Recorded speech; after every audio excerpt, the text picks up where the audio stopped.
আসসালামু আলাইকুম। আমি কাজী তাহসনা আফরিন।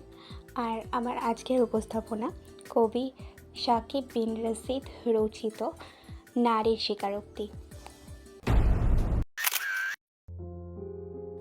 বিশ্বে যা কিছু মহান সৃষ্টি চিরকল্যাণকর, অর্ধেক তার করিয়াছে নারী, অর্ধেক তার নর।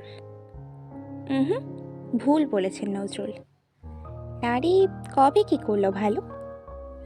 আমি নারী, আমি ছলনাময়ী, আমি জগতের কালো। গৃহিণী মানেই কাজ নেই কোনো, সারাদিন দেখি টিভি, সারাদিন শুধুই জি বাংলা। আর পাশের বাড়িতে জানেন ভাবি, অফিসেও আমি বড় অকেজ, মুখে আটা মেখে সময় কই। বসের সাথে ফ্ল্যাট করেই বছর বছর প্রমোটেড হই।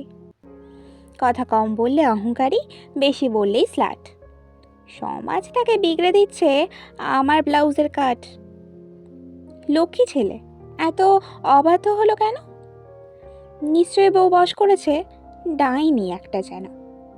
ছেলে মেয়ে কথা শোনে না, মাই খেয়েছে মাথা। স্বামী করছে পরকিয়া, সেও আমারই ব্যর্থতা। ফ্রেম দিয়ে যদি আগলে রাখতাম লক্ষ্মী বউয়ের মতো, দেবতা স্বামী আমার, সে কি অন্যমুখী হতো? ডিভোর্স হলো, আমারই দায়। সংসার টেকাতে পারিনি, আগে ভাগে সময় মতো কেরিয়ার কেন ছাড়িনি? আর চাকরি করার দরকারটা কি? অনেক কামাই স্বামী, ঘরে বাচ্চা রেখে অফিস করি, কেমন মা আমি? ধর্ষণটাও আমারই দোষ। ওই মেয়ে, তোর ওড়না কই? রাতের বেলা বাইরে ছিলাম, বিপদে তো পড়বই। মেয়েরা সাজে বেশি কাজে কম, ঝগড়া বাঁধায় হরদম। ছেলে করলে স্টাল্ট প্লেয়ার, মেয়ে করলে বেশারাম। যাহার নামে নারী বেশি, পুরুষ সে তো সাধু সন্ন্যাসী। নারী কেবল সর্বনাশী, ফ্রুট কিংবা হোর। দোষগুলো সব আমারই রে ভাই, গুণগুলো সব তোর।